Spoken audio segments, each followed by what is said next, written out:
Famous है कि आप चाइनीज़ को पकड़ के थप्पड़ भी मार लोगे, कुछ नहीं बोलेगा प्राइवेसी में। वो हिंदुस्तान को, इंडिया को अपना दुश्मन मानते हैं। चाइना में जो अफीम थी वो सिल्वर चांदी के भाव में बिकने लगी। इंडियन जो है उनको, उनके साथ हमने दगाबाजी करनी है। जी नमस्कार, ग्रेटर जम्मू वर्चुअल के सैनिक स्पीक प्रोग्राम में आपका स्वागत है। कहते हैं कि इतिहास जो होता है वो शिक्षक की तरह होता है, जो हमें इतिहास में की गई हमारी भूलों के बारे में अवगत करवाता है और भविष्य में हम कैसे ज़्यादा सजग बन सकते हैं और कैसे अपनी रणनीति को अच्छे से तैयार कर सकते हैं उसके बारे में बताता है। ये बातें मैंने आपको इसलिए बताई हैं क्योंकि चीन इसकी एक मिसाल है। क्योंकि चीन का इतिहास देखा जाए तो वो अभी भी 250 साल पुरानी जो अपनी कस्में हैं उसका हवाला देता है और जिसमें वो ये कहता है कि दुनिया में चीन अपनी जगह लेकर रहेगा, यानी कि जो उसकी विस्तारवादी नीतियां हैं उस पर ही चलता रहेगा। इस पर हम आज चर्चा करेंगे। हमारे साथ जाने माने रक्षा विशेषज्ञ हैं कर्नल अजय रैना SM, उनका हम स्वागत करेंगे अपने स्टूडियो में। सर बहुत बहुत स्वागत है आपका सैनिक स्पीक प्रोग्राम में। धन्यवाद सर। मेरा सबसे पहला सवाल यही है कि जो चाइना की विस्तारवादी नीतियां हैं, ये हमने इतिहास देखा जाए 1950 के बाद, चाहे वो हमारी 1962 में जो जंग हुई, उसके बाद डोकलाम हुआ, अभी भी जो पैंगोंग त्सू लेक के पास जो तनाव बना हुआ है, इसमें ये साफ दिखता है कि जो उसकी विस्तारवादी नीतियां हैं वो कहीं ना कहीं वो सबसे ज़्यादा अहम है उसके लिए। ऐसा क्यों है? बहुत अच्छा क्वेश्चन पूछा आपने। इनफैक्ट एक टॉपिक है जो हम लोग बात नहीं करते और स्ट्रेंजली जी हम एक ऐसे महान देश से हैं जिसमें हम इतिहास भूल जाते हैं अपना। और जो थोड़ा बहुत हम जानते हैं वो इतिहास वो है जो लोगों ने, बाहर वालों ने हमारे लिए लिखा और हमने उसको मान लिया। इसलिए जो हमारे ऑपरेसर थे वो हमारे हीरोज़ हैं और जो हमारे हीरोज़ हैं उनको हम जानते नहीं। चाइना अलग है। जी आपका जो क्वेश्चन है इसका बहुत इंपॉर्टेंस है इस क्वेश्चन की, बिकॉज जब हम इस चीज़ को समझेंगे नहीं तो हम इसकी जड़ में नहीं जा सकते। चाइना एक ऐसा देश है जो अपना इतिहास नहीं भूलता। जी और दूसरा, चाइना में एक और चीज़ बड़ी फेमस है कि आप चाइनीज़ को पकड़ के थप्पड़ भी मार लोगे, कुछ नहीं बोलेगा प्राइवेसी में। जी पब्लिकली ह्यूमिलेट करोगे तो वो रिटेलिएट करेगा। जी तो इन दो चीज़ों के बीच में आपको मैं थोड़ा इतिहास में ले चलता हूँ। जी आज से कोई 2500 साल पहले, आप 250 साल पे चल रहे हैं, मैं आपको 2500 साल पहले जाता हूँ। पर्शियन एक एम्पायर थी। जी साइरस द ग्रेट उसका एम्परर था। वो दुनिया की सबसे बड़ी, सबसे पहली एम्पायर मानी जाती है जो कि यूरोप से लेके इंडियन सब कॉन्टिनेंट को टच करती थी। जी उस एम्पायर में एक सेंट्रल लैंग्वेज, सेंट्रल एडमिनिस्ट्रेशन, उस तरीके का पूरा सिस्टम था जो कि किसी भी कंट्री में आज है। जी अब इसको आप मोटिवेशन मान लीजिए, क्या मान लीजिए कि आज से 2200 साल पहले उस एम्पायर के 300 साल के बाद जी हैंस करके चाइनीज़ एक कम्युनिटी है जो ओरिजिनल चाइनीज़ अपने आप को हैंड मानते हैं। जी तो उस कम्युनिटी का राज पहली बार चाइना में आया। ठीक। उनका एक सपना था और उनका बिलीफ था कि दुनिया का जो सिविलाइजेशन का सेंटर है वो चाइना में है। वो ये भी मानते थे उस टाइम कि चाइना के बाहर जो भी है वो जंगली है, बारबेरियन है। जी और तीसरा, उन्होंने अपने आप पे रिस्पॉन्सिबिलिटी ले रखी थी कि चाइनीज़ का फ़र्ज़ है कि जो भी दुनिया में जंगली लोग हैं उनको सिविलाइज करना। जी हालांकि उनकी मोटिवेशन पर्शियन एम्पायर से आई जिन्होंने इतना अच्छा सिस्टम सेट किया था, बट उन्होंने क्लेम किया ये हमारा सपना है। ठीक। अभी वो उनका सपना तो अभी नहीं शुरू हो पाया। तो उसी टाइम पे 326 BC में अलेक्जेंडर द ग्रेट जो ग्रीस से चला और हमारे बॉर्डर पे जेलम पे पुंछ में आके रुका। जी पुंछ में आपको पता होगा कि पोरस जो किंग थे वेस्टर्न पुंछ के, पलंद्री जो एरिया है वहाँ का जो राजा था पोरस, उसने अलेक्जेंडर के साथ यहाँ पर लड़ाई की और यहाँ से अलेक्जेंडर वापस चला गया। जी तो चाइनीज़ को लगा कि जो हमारा ड्रीम था ये तो कोई और कर गया। जी हालांकि अलेक्जेंडर में पूरी दुनिया फतेह नहीं की, पर जितनी दुनिया जानते थे लोग उस ज़माने में उनके हिसाब से काफ़ी फतेह कर ली। बिल्कुल। अब बदकिस्मती से हुआ कि हांस का जो रूल था वो 220 AD में ख़त्म हो गया। ठीक। उसके बाद जो रूल आया चाइना में वो चाइनीज़ ही थे लेकिन डिफरेंट स्ट्रेन्स के थे। और हैंस अपने आप को मानते हैं कि हम ओरिजिनल चाइनीज़ हैं, बाकी सब ऐसे ही है। करते करते बात पहुंची 8वीं सेंचुरी में। जी जब हैंस खत्म हुई थे 2nd सेंचुरी में पहले, तो बुद्धिज़्म इंडिया से चाइना पहुंचा। ठीक।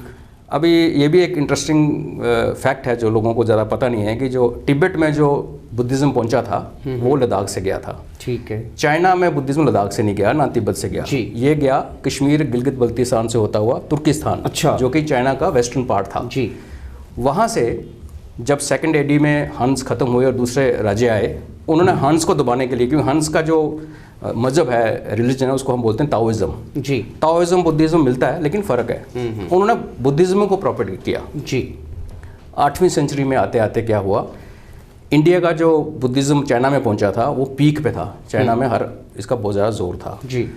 उस टाइम चाइना का तिब्बत के साथ कुछ कॉन्फ्लिक्ट शुरू हो चुका था ऑलरेडी। तिब्बत और चाइना अलग दो अलग देश हैं, थे और अभी भी हैं, हालांकि अभी जो हो गया हम जानते हैं। तो इंडियन बुद्धिज़्म जो तिब्बत में पहुंचा और इंडियन बुद्धिज़्म जो चाइना में पहुंचा, इन दोनों में थोड़ा सा फ़र्क है। 3 लेवल 2 लेवल बोलते हैं उसके, थोड़ा सा फ़र्क है। तो 8वीं सेंचुरी में इनको लगा चाइनीज़ को कि भाई ये जो इंडियन इन्फ्लुएंस जो तिब्बत में आया है ये हमारे खिलाफ काम करेगा जी। तो ये एक पहला पॉइंट ऑफ फ्रिक्शन था जहां उन्होंने इंडिया की तरफ देखना शुरू किया कि एक हॉस्टाइल कंट्री है जिसका रिलीजन हमारे देश में अभी हमारे पड़ोस में आ गया है और पड़ोसी का हमारे से बनती नहीं जी। अब ये चलता रहा। 13वीं सेंचुरी आई, जेंगिस खान जी आए, मंगोल, पूरा चाइना कैप्चर कर दिया। चाइना सी ईस्ट से लेके वेस्ट तक पूरा वो एम्पायर बनाया। साइबेरिया से लेके नीचे तिब्बत तक उसका एम्पायर था। तो चाइनीज़ दबे रहे, जैसे हम लोग दबे मुगलों के नीचे ब्रिटिश, तो 100 साल उसमें भी दबे रहे। फाइनली 1402 में हैंस का एक प्रिंस था, वो वापस आया। उसने नानकिन, एक सिटी है आज भी है चाइना में, जिसको अपना कैपिटल बनाया। अच्छा। और जो हैंस जो ड्रीम कर रहे थे 2500 साल पहले कि हमने पूरी दुनिया को अपने नीचे लाना है, इसको सेंटर ऑफ सिविलाइजेशन चाइना है, वो जो लोग थे वो उनको होश आई 15वीं सदी में, 1402 में। उस ड्रीम को रियलाइज करने के लिए इस प्रिंस ने क्या किया, एक नेवी का बेड़ा बनाया। उससे पहले इंडियन ओशन में सिर्फ इंडिया की नेवी थी जी। हमारे कनिष्क थे, चोलास थे, विजयनगर एम्पायर थे, इंडोनेशिया कहाँ तक नहीं पहुँचे जी। लेकिन 1402 के बाद उस प्रिंस के अंडर उसने एक नेवल एक्सपीडिशन फोर्स बनाई जी। उस ज़माने में 300 जहाज, 30,000 से ज़्यादा सैनिक, और उसने इंडियन ओशन में पूरा अपना प्रभाव बनाना शुरू किया। 7 उसने ट्रिप किए, जिसमें एक ट्रिप पे उसने श्रीलंका को कैप्चर किया। वो बेड़ा 1410 के आसपास कोचीन में आया इंडिया के जी, कालीकट में आया जी, और करते करते वाराणसी के पास एक जगह थी जिसको जौनपुर कहते हैं आज भी जी। जौनपुर का जो राजा था उसका कुछ प्रॉब्लम थी दिल्ली वालों के साथ, दिल्ली में तुगलक शासन था। उसने सपोर्ट मांगी चाइना से। अच्छा, तब की बात है, 1410-15 की बात है बिल्कुल। तो चाइनीज़ बेड़ा बंगाल की खाड़ी से होता हुआ गंगा के अंदर करते करते वाराणसी पहुंचा जी। तो दिल्ली सिर्फ 800 किलोमीटर दूर थी। ये हम में से लोग ये नहीं जानते कि उस टाइम में चाइना दिल्ली से 800 किलोमीटर दूर था। ओके। लेकिन अगर आप देखें उस पूरे टाइम में 20-25 साल ये चलता रहा, 7 बार वो आए। उनका मिशन बड़ा सिंपल था। सबसे पहला था पॉलिटिक्स को कंट्रोल करना है, ठीक। सेकंड था कि वहाँ पे टेरिटरी नहीं पकड़नी, मतलब टेरिटरी में उनको कोई वो नहीं था। तीसरा इकोनॉमी, अच्छा ठीक है। इनफैक्ट फर्स्ट प्रायोरिटी थी इकोनॉमी, ट्रेड। दूसरा आप दूसरों की पॉलिटिक्स को कंट्रोल करो। कोचीन और कालीकट के बीच में लड़ाई होती थी, तो दोनों के ऊपर उनके फादर बन के बैठ गए, दोनों को काबू किया। ठीक है। अब आप प्रेजेंट में आ जाओ, आज जो आपका क्वेश्चन है जी, जो प्रेसिडेंट कर रहा है आज जी जिनपिंग, वो क्या कर रहा है जी? वो भी वही चीज़ कर रहा है जो 15वीं सदी में उसके उन्होंने की थी। सिर्फ ये प्रॉब्लम एक चाइना रियलाइज़ करता है कि जब वो किंग की डेथ हुई 1402 वाले की, यूले उसका नाम था, उसके बाद उन्होंने वो नेवी का बेड़ा अपना बंद कर दिया। ठीक। चाइनीज़ कहते हैं कि अगर वो बेड़ा उस टाइम बंद ना होता और चाइनीज़ नेवी का दबदबा 14वीं 15वीं 17वीं सदी चलता रहता तो इंडियन ओशन में चाइना का राज होता। ठीक। वो उस बात को आज पश्चाताप करते हैं कि हमने कितनी बड़ी बेवकूफ़ी कर दी जी, कि हमने अपना नेवी की फोर्स बंद कर दी जी। उसी के कदमों पर चल के आज चाइना की सेम पॉलिसी CCP जो उनकी है फॉलो कर रही है कि पहले आप इकोनॉमिकली कंट्रोल करो। आज देखो आप दुनिया में अफ्रीका की कितनी कंट्रीज़ को चाइना काबू कर चुका है लोन देके, जो रीपे नहीं कर पा रही जी। श्रीलंका के साथ हो चुका है, बांग्लादेश के साथ हुआ, पाकिस्तान तो उनकी जेब में है, पाकिस्तान तो उनकी 24th प्रोविंस है। पाकिस्तान तो अभी देश बोलना ही गलती है, बिल्कुल सही कहा, चाइना का प्रोविंस जी। तो ये आप देखिए, ये वही गेम अभी दोबारा शुरू है।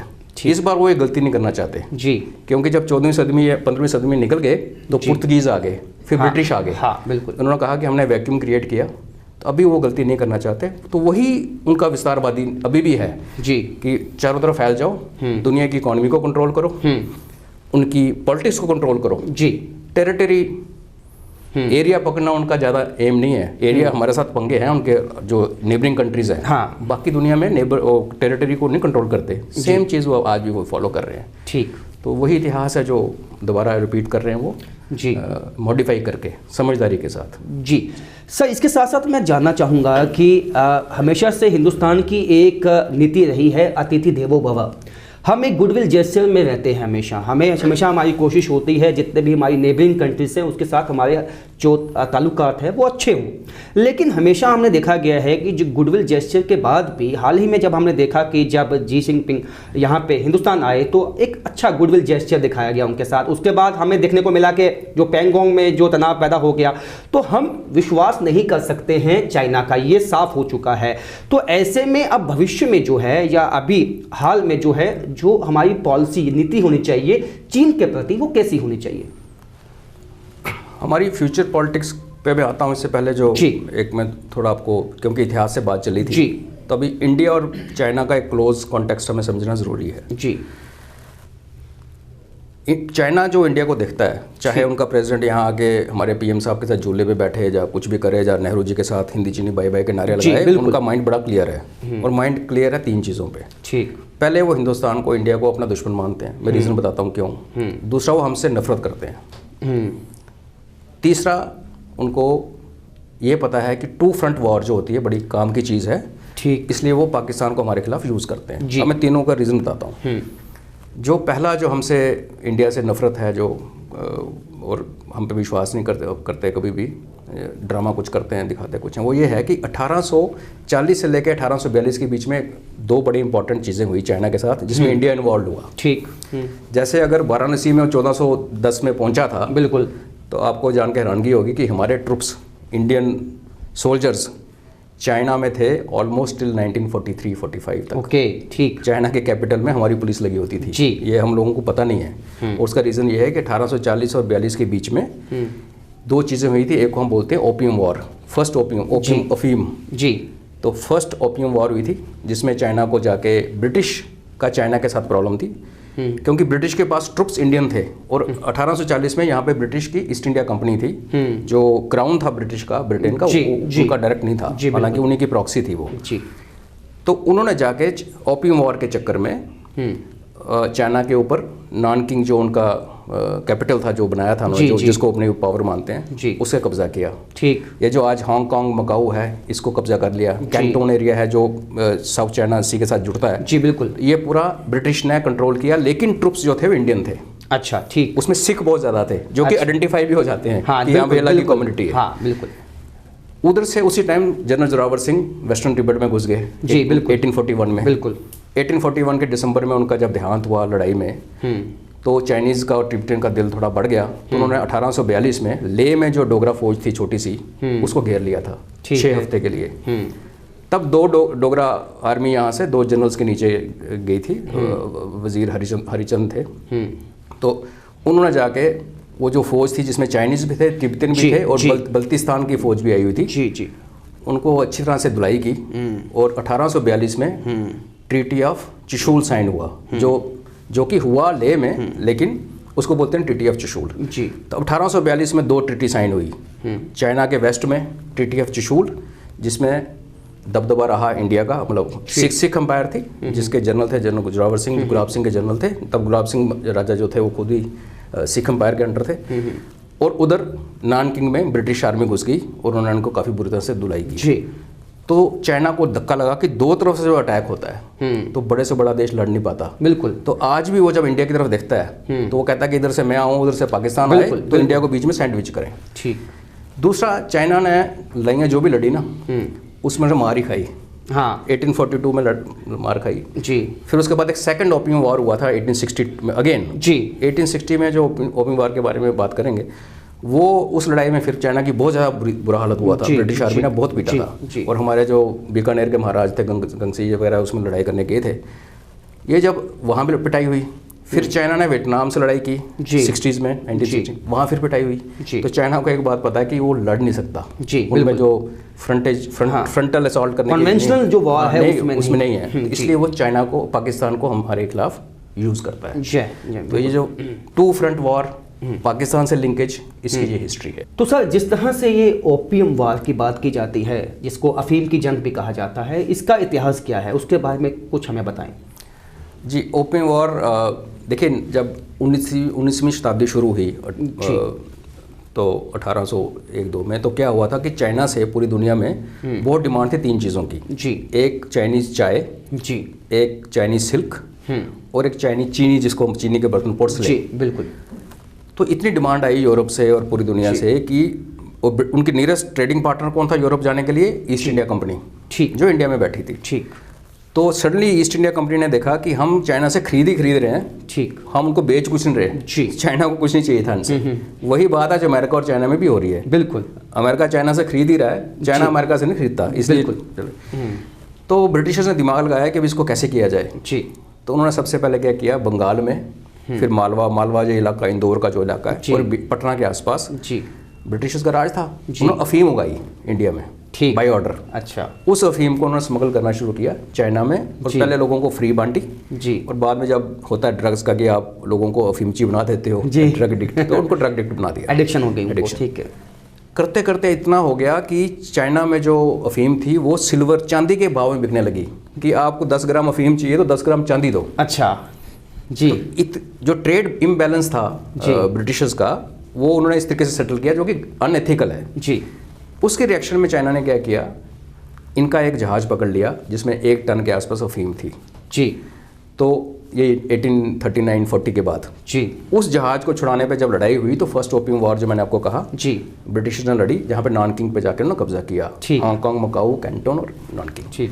उसके बाद कुछ फोर्स वहाँ छोड़ी, ब्रिटिश ने वापस आ गए जी। आते हुए ये चाइनीज़ तोपें उठा के ले आए, जो बड़ी इंसल्ट फील करते हैं वो आज कि हमारे देश की तोपें वो कलकत्ता में लगी हुई हैं। अच्छा, ब्रिटिशर्स का हेडक्वार्टर कलकत्ता में था। बिल्कुल। उसके बाद जब 1857 का विद्रोह हुआ इंडिया में, तो उस टाइम चाइना ने सोचा कि अब ब्रिटिशर्स फंस गए, यहाँ पहली आज़ादी की लड़ाई शुरू हुई 1857 में, तो उन्होंने फिर वहाँ पे चाइनीज़ ने ब्रिटिश शिप्स को कैप्चर करना शुरू किया, बेसिकली ओपियम जी, जो ओपियम लेके जाते थे जी। बीच में ब्रिटिशर्स ने एक और, जो कि वो मैं उनको थीफ ही कहता हूँ जी, उन्होंने क्या किया था, 1830 में चाइना में अपना आदमी भेजा, एक साइंटिस्ट, उसको वहाँ 4 साल रखा, और वहाँ उसके थ्रू पूरी चाय की पत्तियाँ और बूटियाँ, अच्छा, पनीरी वो स्मगल की इंडिया में। अच्छा जी। उससे पहले चाइना के बाहर चाय कहीं नहीं उगती थी। अच्छा। तो वो चाइना चाय इन्होंने ब्रिटिशर्स ने दार्जिलिंग, असम वगैरह में उगानी शुरू कर दी जी। उससे क्या हुआ कि टी की डिमांड जो चाइना से वो कम होगी। अच्छा जी। ब्रिटिशर्स अभी यहाँ की चाय दुनिया को एक्सपोर्ट करने लगे। ठीक है। उल्टा ओपियम खूब भर दी चाइना में, हर दूसरा आदमी कहते हैं उस टाइम अफीमची बन गया था चाइना। अच्छा। तो 1857 में जब ये हमारी पहली फ्रीडम की लड़ाई शुरू हुई, चाइना ने फिर ब्रिटिश के शिप्स पे डालना शुरू कर दिया प्रेशर। उसको रिलीव करने के लिए 2 साल तो ब्रिटिश कुछ कर नहीं सके। 1860 में ब्रिटिश दोबारा गए, उसको कहते हैं सेकंड ओपियम वॉर जी। और वहाँ पे जाके तब उनकी जो कैपिटल, 2 कैपिटल थी, एक नानकिंग और पीकिंग, जिसको बीजिंग कहते हैं जी। वहाँ का जो पैलेस है वो कहते हैं उस टाइम दुनिया का सबसे बड़ा, सबसे बेहतरीन और स्वर्ग जैसा पैलेस था। अच्छा। तो उसको जब उन्होंने घेरा, इंडियन आर्मी थी ब्रिटिश के नीचे, तो जो डेलीगेशन बात करने के लिए गया जी, उसको चाइनीज़ ने उस डेलीगेशन को अरेस्ट करके उस डेलीगेट को मारा, जर्नलिस्ट को मारा, उन सिपाहियों को मार दिया जी। 15-20 लोग थे। उसके रिटेलिएशन में ब्रिटिशर ने हुक्म दिया और पूरा पीकिंग का जो महल है उसको बिल्कुल 3 दिन तक लगातार जलाया। चाइनीज़ के जो पुराने स्क्रिप्ट थे वो सारे उठा के ब्रिटिश लेके आ गए। ठीक। सोना, चांदी, सब कुछ ले आए। उसको लूट जो हुई ना, तो वो चाइनीज़ के दिमाग में आज तक है। वो सेकंड ओपियम वॉर हुआ जी। उसके बाद 1901 में जब फिर ओपियम वॉर ख़त्म हो गया, ट्रीटी हो गई, सब शांति हो गई, तो वहाँ सिख पुलिस जो थी ब्रिटिश की, जिसमें सिख ज़्यादा थे, उनको डिप्लॉय करके छोड़ आए थे पीकिंग में, नानकिंग में, मकाऊ, हांगकांग, हर जगह। तो वहाँ लोकल लोगों ने उसके ऊपर उनके खिलाफ भड़काना, विद्रोह शुरू किया, और उन्होंने अपने किंग के खिलाफ ही शुरू किया कि तू इतना वीक हो गया कि तेरे को बाहर आके पीटना शुरू कर देते हैं। तो वो जो तीसरी चीज़ बनी उसको बोलते हैं बॉक्सर्स रिवोल्ट, क्योंकि चाइना में जगह जगह पे कुंग फू सेंटर थे जी। कुंग फू हम जानते हैं। हाँ। ब्रिटिशर्स कुंग फू को नहीं समझते थे, वो कहते हैं बॉक्सिंग करते हैं। हाँ। तो उन कुंग फू सेंटर के नौजवानों ने उठ के विद्रोह किया था। फिर ब्रिटिशर्स ने जाके अगेन इंडियन आर्मी को यूज़ करके उसको बड़ी बुरी तरह से क्रश किया। फिर तिब्बत में एक ब्रिटिश डेलीगेट गया, वहाँ पे लहासा में काफ़ी लूट मची। तो चाइना को अगर आप देखोगे तो ओपियम वॉर हो, बॉक्सर रिवोल्ट हो, या ब्रिटिश जो तिब्बत में गए, बार बार उनको ह्यूमिलेट किया गया ब्रिटिश द्वारा, यूजिंग इंडियन पीपल जी। ठीक। तो उनको ब्रिटिश नहीं याद आते, उनको याद आता कि इंडियंस ने, इंडियंस आए थे वहाँ पे। तो ये हमारी प्रॉब्लम है जो जी। तो सर इसके साथ साथ जो आपने इतिहास बताया, काफ़ी अहम जो आपने बातें बताई, इसमें निकल के जो आता है यही आता है कि जो विस्तारवादी पॉलिसीज़ हैं चाइना की, वो ज्यों की त्यों हैं। हालांकि हमारा जो गुडविल जेस्चर था वो वैसा ही था जैसे हमने हमेशा जब भी हमारे देश में कोई भी आया है, चाहे जब ईस्ट इंडिया कंपनी आई तब भी वो उन्होंने हमारी इकोनॉमिक को ही कैप्चर किया। उसी तरह चाइनीज़ जो है उनका भी जो मेन फोकस होता है वो इकोनॉमिक के ऊपर होता है। अब इन सबसे सबक लेते हुए भविष्य में हमारी रणनीति कैसी होनी चाहिए? देखिए जी, बात बड़ी सिंपल है, आप चाइना को ट्रस्ट नहीं कर सकते जी। जो हमारे साउथ में एक टेंपल है जिसमें काफ़ी पीछे सर्कुलेट हुआ था, एक वायरल हुआ था पिक्चर, जिसमें एक स्टैचू है जिसमें एक चाइनीज़ आदमी इंडियन को स्टैब कर रहा है। बिल्कुल बैक स्टैबिंग। और ये जो कॉन्टेक्स्ट मैंने आपको बताया, जो इंडिया से नफरत है उनको जी, ये वो अपनी हिस्ट्री नहीं भूलते हमारी तरह जी, उनकी साइक में है 2500 साल पुराना सपना कि पूरे दुनिया पे रूल करना है, और दूसरा कि इंडियन जो है उनको उनके साथ हमने दगाबाजी करनी है जी, ये इनके साइक में है। तो हम इन पे विश्वास नहीं कर सकते, हमें अपनी कैपेसिटी बिल्डअप करनी पड़ेगी जी, हमें अपनी टेरिटरी खुद डिफेंड करनी पड़ेगी। बिल्कुल। चाइना बहुत बड़ा देश है तो अलायंस बनाने पड़ेंगे, बन रहे हैं जी, अमेरिका के साथ क्वाड बना, ऑस्ट्रेलिया जापान का। तो हमारा एक ही थंब रूल है कि नेवर ट्रस्ट चाइनीज। जी ठीक, this is how I will say look at it. ठीक है, मतलब आपका ये कहना है कि हम चाइना पे ट्रस्ट नहीं कर सकते, हमें अपने स्ट्रेटेजिक जो पार्टनर हैं वो बनाने होंगे ताकि हम चाइना को काउंटर कर सकें। तो ऐसे में आपको लगता है कि जो इस तरह से हम भविष्य में अपनी नीति बनाएंगे, क्योंकि हमारी एक पॉलिसी है, क्योंकि अब जो टू नेशन जो जिस तरह से वो कोशिश किया है कि इंडिया को एक तरह से प्रेस किया जाए, पाकिस्तान को यूज़ किया जाता है, तो हम दोनों को काउंटर करने के लिए किस तरह से नीति होनी चाहिए हमारी? बस वही, देखिए मेन प्लेयर चाइना है जी। एक टाइम था जब रशिया ने भी चाइना को इंडिया के खिलाफ खिलाया, रशिया ने अमेरिका को काउंटर करने के लिए चाइना खड़ा किया जी, और चाइना को काउंटर करने के लिए इंडिया की सपोर्ट की। कोई किसी के फ्रेंड नहीं होता इंटरनेशनल उसमें जी। तो हमें क्लियरली पता, जो हमारे पॉलिसी मेकर्स हैं वो हमसे ज़्यादा जानते हैं, वो इन चीज़ों के बारे में अवेयर हैं कि ऐसा सिचुएशन है। ना तो पाकिस्तान पे बिलीव कर सकते हैं ना चाइना पे बिलीव कर सकते हैं। अपनी कैपेसिटी बिल्ड करेंगे, खुद स्ट्रांग होंगे, तो जब आप स्ट्रांग होते हो तो आप किसी भी निगोशिएशन टेबल पे अपने धड़ल्ले से बात कर सकते हो, अपनी बात रख सकते और हैं। वही एक तरीका हमारे पास। बहुत बहुत शुक्रिया सर।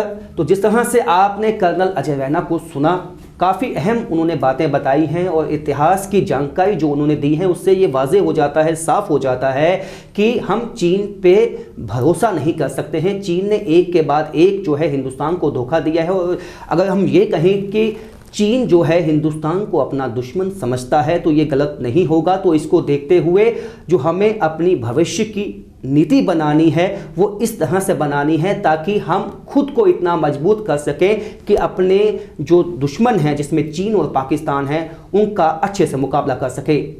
फिलहाल मुझे इजाज़त दीजिए, देखते रहिए ग्रेटर जम्मू विजुअल।